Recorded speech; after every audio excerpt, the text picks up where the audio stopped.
Ramyam everyone and welcome to बिल्पा का champagne show का show BPKSPS KS। आज हम डिस्कस करेंगे कि कौन है ओपैक्स, बिलोपैक्स और साइकोपैक्स। So let's start our first segment. What a jababau! For context, I am an overseas Pakistani. बैरूने मुल्क मुकीम पाकिस्तान मुकीन वही वाला। लेकिन I am not a typical overseas Pakistani. सब ओवरसीज पाकिस्तानीज यही कहते हैं। I can prove it. मैंने 7-8 साल यूके में लीग क्रिकेट खेली है और मैंने जब भी बेईमानी यानी कि चीटिंग की है तो वो मैच जीतने के लिए की है। अब इससे बड़ा सबूत क्या हो सकता है कि मैं एक टिपिकल पाकिस्तानी नहीं हूं कि एक तो मैं चीटिंग कर रहा हूं और ऊपर से मैं मान रहा हूं कि हाँ जी मैंने चीटिंग की है लेकिन मैच जीतने के लिए की है। जो टिपिकल बगैरत होते हैं वो इंटरनेशनल जेलें काट के आ जाते हैं और फिर भी नहीं मानते कि जी हमने कोई बेईमानी की है, हमने तो चीटिंग की नहीं। देखिए जी मैंने तो कोई चीटिंग नहीं की, मैंने कोई बेईमानी नहीं की, मेरे खिलाफ साजिश हुई है। कैसी अजीब बात है जी, पूरी दुनिया में ना सिर्फ पाकिस्तानियों के खिलाफ ही साजिश होती है। मुझे इस चीज की समझ नहीं आती है। तो उन्होंने तो जी मुझे पैसे दिए कि जी तुम पैसे लो और मैच हार जाओ। मैंने उसी वक्त मना कर दिया जी कि इतने थोड़े पैसों में मैंने मैच नहीं हारना, क्योंकि मैंने लेनी थी घड़ियां डिजाइनर। तो इतने थोड़े पैसों में डिजाइनर घड़ियां तो आती नहीं है और घड़ियां मैंने अपने लिए नहीं लेनी थी जी, मैं जरा घड़ियों में इन्वेस्ट कर रहा था। मुझे दोस्तों ने कहा यार तुम पैसे कमा रहे हो तो तुम इन्वेस्ट कर लो प्रॉपर्टी में। लेकिन देखिए जी प्रॉपर्टी तो टाइम नहीं बताती ना वो आपके साथ साथ चलती है। घड़ी का बेहतरीन काम है, एक तो अच्छी भी लगती है गंदे से हाथ पे और टाइम भी बताती है और आपके साथ साथ रहती है टिकी टिकी टिक टिकी टिक टिकी टिक। तो बेहतरीन इन्वेस्टमेंट थी मेरे लिए। और ये पैसे जो थे वो मैंने इकट्ठे किए थे अपनी बाजी की जेज के लिए। अब वो अलग बात है कि जी मैं पैसे इकट्ठे कर रहा हूं तो बाजी दौड़ गई हुई है, लेकिन मुझे यकीन था कि बाजी ने वापस आना है। तो फिर मैंने कहा जी बाजी वापस आएगी तो हमने किसी न किसी के साथ फ्रॉड करके बाजी की जो है ना तोड़ देना है। तो मैंने बाजी की जेज के लिए पैसे इकट्ठे किए थे और मैंने नोटों के ऊपर खुद मेहंदी से लिखा हुआ था ईद मुबारक, ताकि मुझे याद रहे कि ये नोट मैंने कसीनो में नहीं लगाने, ये बाजी की जेज के पैसे हैं। तो वो निशान तो मैंने खुद लगाए थे, इन्होंने मेरे खिलाफ कर दी साजिश। ऐसे ही है ना भट्ट साहब। 7-8 सालों में कम से कम 6 साल तुमने सिर्फ फील्डिंग की है, उसमें कितनी को चीटिंग कर ली होगी। What the jababau Bilatoon? That was very mean. I know, इसलिए तो मैंने इतना एंजॉय किया है। एनीवेज, यहां यूके में मेरे दोस्तों के 3 ग्रुप्स हैं, सेल्फ एम्प्लॉयड टैक्स चोर, सोशल बेनिफिट चोर और इलीगल इमिग्रेंट्स। और मेरे ये जितने दोस्त हैं ये इमरान खान के बहुत बड़े फैन हैं, क्योंकि खान साहब करप्शन नहीं करते हैं। Irony personified. नहीं, मैंने नहीं एक्सप्लेन करना कि आयरनी पर्सोनिफाइड क्या है and how is this a joke, क्योंकि इससे भी साबित होता है कि पाकिस्तान का लिटरेसी रेट 60% नहीं हो सकता।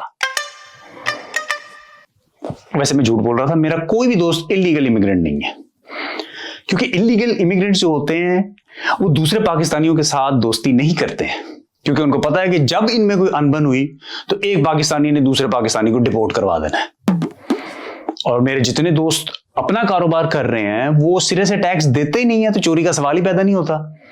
हर 2 साल बाद वो अपनी गाड़ी अपडेट कर लेते हैं, लेकिन टैक्स रिटर्न्स में पिछले 8 सालों से लॉसेज ही चल रहे हैं।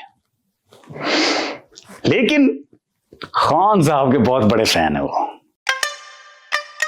जोक्स अपार्ट, मेरे दोस्तों के एक्चुअल 3 ग्रुप्स हैं, ओपैक्स, बिलोपैक्स और साइकोपैक्स। ओपैक्स is the abbreviation for overseas Pakistanis. Overseas Pakistanis को छोटा करके मैंने किया है ओपैक्स। तो ओपाक क्यों नहीं? Because I am going for the American version. ये ग्रुप मैंने बनाया है तो मेरी मर्जी, तुम बताओ उस्ताद ना बनो। ओपैक्स। ओपैक्स are born and brought up overseas, यानी कि प्योर विलायती जमपाल, जैसे मेरे दोस्त अरशद और अफराफयाब। इनके वालिदैन लेट 60s 70s में यानी कि 60 और 70 की दिहाई में अनस्किल्ड और अगली वीजा कैटेगरी पे यूके आए थे। पहली बात तो यह कि वो सेमी स्किल्ड वीजास पे आए थे और अगली ये कोई वीजा कैटेगरी नहीं थी। हैं कि अगली वीजा की कोई कैटेगरी नहीं थी? So this is just a coincidence, एक इत्तेफाक, इतना बड़ा इत्तेफाक, 100% सैंपल साइज का इत्तेफाक, यूके यूएस कनाडा का इत्तेफाक। व्हाट द यबाऊ, मैंने इस बकवास का जवाब ही नहीं देना। ओपैक्स को आप उनकी उर्दू से पहचान लेते हैं। अस्सलाम वालेकुम, आप कैसे हैं? मैं ठीक हैं। और इनकी ईमानदारी चेक करो, जहां से शुरू होते हैं वहीं आके खत्म होते हैं। दूसरा ग्रुप है बिलोपैक्स। ये वो पाकिस्तानी हैं जो पले बड़े पाकिस्तान में और नौकरी के सिलसिले में बैरून मुल्क आते हैं और रूल के सिटीजनशिप लेते हैं और फिर फौरन औकातोबार हो जाते हैं। मेरे एनालिसिस के हिसाब से इस ग्रुप ने सबसे ज्यादा कंट्रीब्यूट किया है टुवर्ड्स जहालत या बेवकूफियां। तो इस ग्रुप को मैंने नाम दिया है बिलोपैक्स। और तीसरा ग्रुप है साइकोपैक्स। ये मेरे वो पाकिस्तानी दोस्त हैं जो फिजिकली पाकिस्तान में हैं लेकिन मेंटली ओवरसीज हैं। इन्होंने पाकिस्तान में अपना एक छोटा सा यूके और अमेरिका बनाया हुआ है। जैसे मेरा दोस्त शाहजेब, वो अपने आप को खुश करने के लिए ना हमारे साथ ऐसी बातें करता है। यार भिलपा ड्यूड, यार मुझे हाई स्कूल बड़ा याद आता है यार, हाई स्कूल का टाइम बहुत याद आता है यार, क्या अमेजिंग कैंपस था यार हमारा। और मुझे नहीं समझ आता यार, मैंने हर सेमेस्टर में कैसे टॉप कर लिया यार, हर सेमेस्टर में मैंने टॉप किया यार, अमेजिंग डूड। ये जब मुझे अपने सेमेस्टर की स्टोरी सुनाता है ना, मैं सोचता हूँ कि यार ये अपने पहले ट्राइमेस्टर में क्यों नहीं खत्म हो गया। और इसकी सबसे बड़ी जहालत, यार बिल्पा ड्यूड, यार मैंने अपने हार्ट ब्रेक पे गाना लिखना है। कोई हार्ट इधर होता है, यार मैंने अपने हार्ट ब्रेक पे गाना लिखना है यार, I have to write a song on my heart break. यार शाजिया ने मेरे साथ ऐसे क्यों किया यार, why did Shazia do this to me यार डूड, शाजिया ने ऐसे क्यों किया। तो तूने शाजिया का ट्रैक रिकॉर्ड नहीं देखा? तुझे क्या लगा कि तू बड़ा स्पेशल है, हार्ट ब्रेक पे गाना लिखना है। बाजी इसकी 35 टप गई है और उसकी भी तक शादी नहीं हुई, उस पे इसने गाना नहीं लिखना। माँ को इसकी तीसरी दफा तलाक हुई है और तीसरी तलाक हुई है पहले मियां से दूसरी दफा, उस पे इसने गाना नहीं लिखना, हार्ट ब्रेक पे गाना लिखना है। ये साइकोपैक्स का मसला ये है कि they think they are too good for Pakistan. तो मेरे साइकोपैक दोस्तों, आपके लिए एक बिल साइट, जे ਤੁਹਾਡੇ नसीबां 'ਚ बाहर निकलना नहीं ना तो तुसी बाहर नहीं निकलना। आपको क्या लगा मैंने बड़ी को प्रोफाउंड बात करनी है और मैं पागल अपनी बिल साइट ਤੁਹਾਡੇ ਤੇ ਜ਼ਾਇਆ कर दें।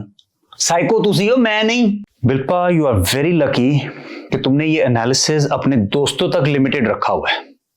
बट कमिंग बैक टू बिलोपैक्स, इनकी सबसे बड़ी जहालत बल्कि सबसे बड़ी जलालत ये है कि ये हमें आके बड़े फख्र से बताते हैं कि यार हमें तो अंग्रेज कहते हैं, यार तुम लोग तो पाकिस्तानी लगते ही नहीं हो। ये बड़ा खुश होते हैं इस बात पे, जबकि इनको यही नहीं पता कि जब इन्हें कोई कहता है ना कि ये लोग पाकिस्तानी नहीं लगते, that is meant to be a compliment to Pakistan and not these idiots. Viewers, let me clarify, बिल्पा सिर्फ अपने दोस्तों की बात कर रहा है और बिलोपैक्स की दूसरी जहालत है उनके नाम। ये अपने नाम के वेस्टर्नाइज्ड वर्जन्स ऐसे एक्सेप्ट कर लेते हैं जैसे इनको कोई मेडल मिल गया। वसीम बन जाता है वाजिम, रिजवान हो जाएगा रिजवन, इरफान इरफन, शक्ल से लगता है वो ऑर्फन और नाम इरफन, तारिक हो जाएगा तरीक, and the worst of all मेरा दोस्त उस्मान, जो पाकिस्तान से आया था उस्मान और यूके आके हो गया उज़मन। उसके बाप को आज भी पाकिस्तान में सारे तीफा लाटू कहते हैं, बाप तीफा लाटू और बेटा उज़मन, उज़मन तीफा लाटू। यार हम भी अंग्रेजों के नाम उनके मुंह पे गलत ले रहे होते हैं और बार बार गलत ले रहे होते हैं, लेकिन मैंने कभी किसी अंग्रेज को नहीं देखा कि आके अपने आप को कह रहा है जी इंट्रोड्यूस करवा रहा है। Hi good afternoon everyone, I would like to introduce myself, I am David या आई एम मैकल या जॉर्ज मैकल। यार इतना इंफीरियोरिटी कॉम्प्लेक्स है कि किसी अंग्रेज को ये नहीं कह सकते, maybe I have got the spellings wrong but my name is not Usman, it's Usman. At least have the courage to defend your identity. Again, क्योंकि तुम सिर्फ अपने दोस्तों की बात कर रहे हो तो मेरा ख्याल है इस वजह से ना तुम गालियों से बच जाओगे शायद। गालियों से याद आया, डीडी ने साफ और हाइजीनिक गालियों की एक लिस्ट बनाई है। सो व्यूअर्स, टाइम फॉर डीडीज लिस्ट। बिलाटून, मैंने डीडी को कहा कि साफ गालियों की एक लिस्ट बनाओ। So I am presenting to you डीडीज लिस्ट ऑफ साफ और हाइजीनिक गालियां। नंबर 1, साबुन का पट्टा। नंबर 2, डिओड्रेंट के बच्चे। नंबर 3, शावर जेल की औलाद। नंबर 4, तू है ही किसी ब्लीच जात का। एंड नाउ, साफ पंजाबी गालियां। ओ क्वारंटीन दे पुत्र, तेरे हैंड नु दिता सैनिटाइजर। खलो जा, तेरी सीट ते मैं बहना किसी परफ्यूम लाने वाली मां दे बच्चे। पंजाबी गालियों का मजा तरन्नुम में आता है।